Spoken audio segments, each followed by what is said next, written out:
నా ప్రియమైన బిడ్డ, ఈ కొత్త సంవత్సరంలోకి నువ్వు అడుగు పెడుతున్నప్పుడు నీకున్న భయాలన్నీ నాకు తెలుసు.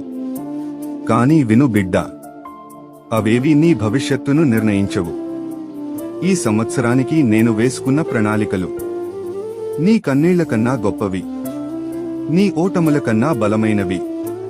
నువ్వు దారి వెతుకుతున్నావు కదా, ఇదిగో ఈ సంవత్సరం నేనే నీకు తలుపులు తెరవబోతున్నాను. నువ్వు బలహీనత అనుకున్న చోటే నా శక్తిని నీవు చూస్తావు. భయపడకు బిడ్డా, ఈ కొత్త సంవత్సరంలో నిన్ను ఒంటరిగా నడవనివ్వను. నీ చేతిని పట్టుకుని నీ అడుగులను సరిచేస్తాను. నీ కుటుంబంపై నా శాంతిని కుమ్మరిస్తాను. నీ పనిపై నా ఆశీర్వాదాన్ని ఉంచుతాను. నీ హృదయంలో నూతన ఆశను వెలిగిస్తాను. ఈ సంవత్సరం నీకు